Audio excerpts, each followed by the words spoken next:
Good morning sa lahat. Tara mag-layout and design na tayo ng ating prayers for the GC guys. Using cellphone tayo, docs apps and slides apps ang ating ginagamit na pang design. Dito muna tayo sa ating docs apps. Simple tutorial lang to sa mga kabibili lang ng CP dyan. Explore nyo lang yung docs apps natin. And then mag-layout tayo ng ating prayers para maipasa natin sa ating GC. Open natin yung ating docs apps. Napunta naman tuloy ako dun sa isang apps. Dikit-dikit kasi. Today is 5 September 2024. Ang ating font is Comic Sans MS, size 12, text color ay yellow, highlight color is neon blue. Naka-bold, naka-italic po yan. X muna tayo dito sa ating format menu. Type na yung 05 September 2024 from Family GC. Yung mga gustong sumali sa Family GC guys, pakicontact yung aming founder, Harry B. De La Cruz, or yung mga admins ko, founder Moti, admins Roger Pakatang, Eileen Samurin, Aiki Akma, Sarah Gulinga, Nanay Elsa sa Amerika, ang inyong lingkod, Ralph Lion, Pagobo Vlogs. Pakisubscribe na rin sa kanilang mga YouTube channel. And then yung gusto magpa-member dyan sa GC, i-add nyo lang and then i-confirm na yan ng mga admins. So, scroll down ako dito. Habang nagdadaldal ako, nagli-layout na po ako. So, lagay lang natin yung ni Princess Dayan channel, yung kanyang YouTube channel. Pakisubscribe guys, Princess Dayan channel. And then yung kay Ralph din. Hay nako, alam nyo bang, yan talaga kinaiinisan ko, no? After 2 years, tsaka may nagkiklaim ng copyright. Talaga naman. Yung video ko guys is nasa 3K. So, kung ilang taon na yan, bago mo i-claim na copyright, ang hirap hanapin. I-scroll down mo yan. So, kaya ang ginagawa ko, yung nag-pop up dyan na kiniklaim na copyright, sinusundan ko na lang. Kaya pag nakikita nyo guys na nakamute yung aking mga video, copyright yan. Kaya huwag na lang kayo magtaka. Inaano ko kasi inaalis nila sa pagka-monetize pagka-copyright ka. So, sayang naman yung pagod mo. Aywan ko, bakit sila nagka-copyright? Ayaw nyo ba noon na napopromote yung mga song nyo? Sa totoo lang, nagtataka talaga ako, ilang copyright na, puro na lang ganyan, yung kanilang mga song nirereklamo. Ay nako, ayaw nyo nun, libre promotion kayo sa inyong song. Diba?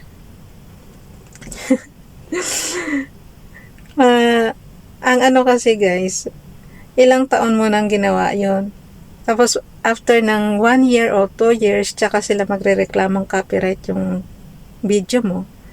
So ang gagawin mo, either na i-erase mo yung song or i-mute mo na lang.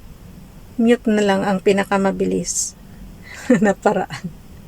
Kaysa hanapin mo pa yung hanapin mo pa kung saan banda yung kiniklaim na copyright sa'yo. Pinabayaan ko na nga yung iba ng copyright na eh. Pero pagka ganyang maraming views, syempre natin na i-mute na lang. Para sayang naman kasi yung pinaghirapan natin. Kaya ako hindi talaga ako yung mangunguha ka ng mga clip dyan sa mga video guys ng lalo na pag may sounds. Ginawa ko yung minsan nung ako talaga naman copyright. Kaya hindi mo talaga ako mapapaganyan. Mas tinitiis ko na lang na ganito na kahit walang sounds. Kahit nga yung sa electric fan, ayoko pa kasi yung boses natin na tatakpan. So, yun. Excuse me. Daldal kasi ng daldal si Ralph. Nabusog sa hangin.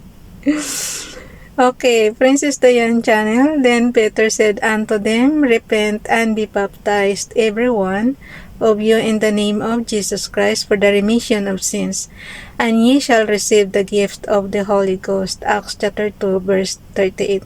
Alam niyo guys, nung magpakamatay si Father God doon sa cross, na tayo ligtas na yung mga kasalanan, wala na tayong kasalanan, kaya nga tayo tinubos, diba? Kaya nga nagpakamatay si Jesus Christ.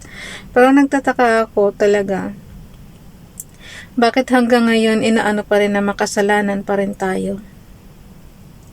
Kasi ano na tayo ngayon eh, 'di ba? Nauna sa atin si Jesus Christ, namatay na siya. So ibig sabihin ibig sabihin ba ang tinubos ni Father God yung ka-generation lang niya ni Jesus Christ? How about yung mga tayong kapapanganak lang ng after ni Jesus Christ, hindi ba tayo kasali sa tinubos? Yun talaga malaki kong tanong. Bakit laging sinasabi makasalanan pa rin tayong tao? Tapos ka na ng tinubos. Oh, bakit nag-add? Oh no. Ini-screenshot ko kasi guys. Ayun tuloy, bumalik na naman ako. Huwag ka na nga magdaldal raw. Basta para sa akin, humingi lang tayo sa kay Father God. Huwag tayong magsawang humingi ng awa kay Father God. Huwag tayong magsawang magrepent ng ating mga kasalanan. Tapos, pag may mercy si Father God sa atin, malay natin, maawa siya sa atin. So, maliligtas tayo. Yun lang naman hingi natin eh. Have mercy on us, Father God. Sa sobra bang makasalanan ng mundo, kung ano-ano ng disaster ang binibigay ni Father God.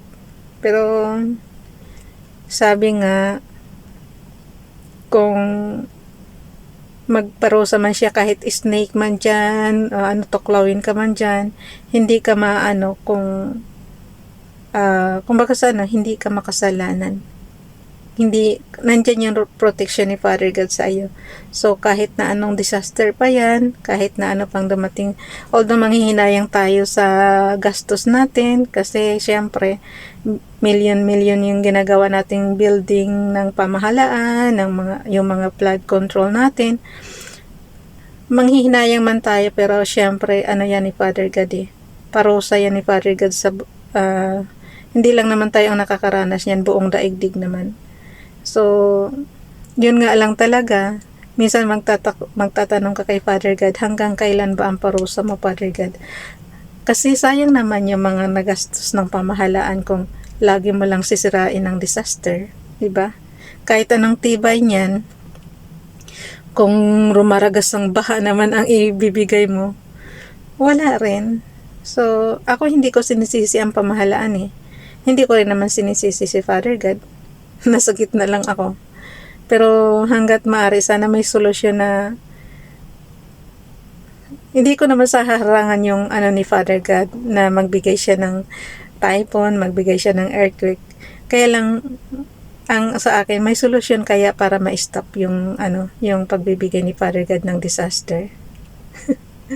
Anong solusyon? Prayers, 'di ba?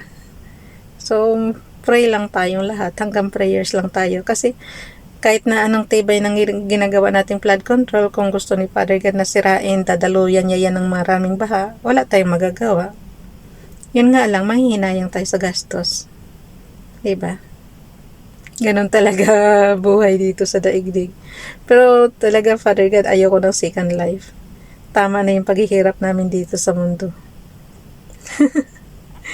So, screenshot lang natin tong ginawa natin sa Docs apps, tapos i-crop na natin, dalhin natin doon sa ating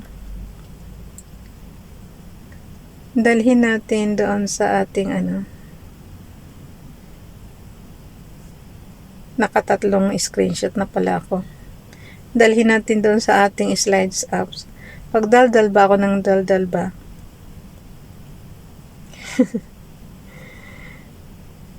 Ako, sabi kasi, di ba makasalanan nga tayo, pero kung sa huling sandali natin is humingi tayo ng tawad kay Father God, I know naman na patatawarin niya tayo. Pero kung may second life man talaga, Father God, ayoko ng second life. Kasi hindi ka sigurado kung mapupunta ka ba sa impyerno, yung dagat-dagatang apoy guys, or mapupunta ka sa heaven. Ano ba itsura ng heaven? Wala pa namang nakakarating doon. may nakakarating si Jesus, tsaka sila Abraham. Yung mga nasulat sa Bible guys na mga ano talaga, yung sobrang banal talaga. Pero hindi naman kasi pwede sa generation natin na wala na tayong gagawin kundi mag ano kay Father God. Kasi kailangan din natin ng work, 'di ba? So hindi sa lahat ng oras is lagi na lang si Father God ang maano natin. So nawa pagka ganyan, maintindihan nawa tayo ni Father God. Kasi may mga work din naman tayo. Kasi kung maghihintay ka lang ng, parang si Juan Tamad, hingi ka ng hingi ng, ano, kung ano-ano, pero wala ka ng mga pagkilos. Paano ka magkakaroon? Kaya nga hindi tama yung, yung tamad ka. Kailangan magsumikap ka rin. Okay. Ang hirap i-control ay, hayaan mo na. Hindi pantay yung gilid guys. Okay lang yan. Okay. Pagka wala akong internet ba, ang tigas ng keypad. Kahit anong pindot ko, ayaw. So, punta na tayo sa slides apps. Open na natin yung ating 2024 September prayers for the GC. Yet, ito kasi katamaran ko yan eh. Sinisave as ko na lang into another file name yung last year. Kaya, yun, ano na lang natin. I-edit na lang natin, dagdagan na lang natin ang prayers natin today. So, yan yung last year. So, ako na bahala nito guys, i-replace ko lang naman to eh. Basahin ko lang muna sa inyo yung, yung last year na prayers. Hala, ang labo. Ralph Lyon Pagubo Vlogs. And ye shall know the truth, and the truth shall make you free. John chapter 8 verse 32. For if ye live after the flesh, ye shall die. But if ye through the Spirit do mortify the deeds of the body, ye shall live. Romans chapter 8 verse 13. Kay Princess Diane Channel yan. Kay FB Donnelly naman. With my whole heart I seek you. Let me not wander from your commandments. Psalms chapter 119 verse 10 to 13. So nakalagay dito sa Tagalog version guys. Buong puso ang hangad kong sambahin at paglingkuran, huwag mo akong hahayaang sa utos mo ay sumuway. Verse 11, ang banal mong kautos ay sa puso ko iingatan upang hindi magkasala laban sa iyo kailanman. Verse 12, pupurihin kita Yahweh, ikay aking pupurihin, ang lahat ng tuntunin mo ay ituro po sa akin. Verse 13, ang lahat mong mga utos na sa akin ibinigay, palagi kong babanggitin, malakas kong isisigaw. So yun, ipapasa na natin sa ating GC guys. Ako na bahala. Kasi naglo-loading tips na naman siya. Bye everyone, God bless.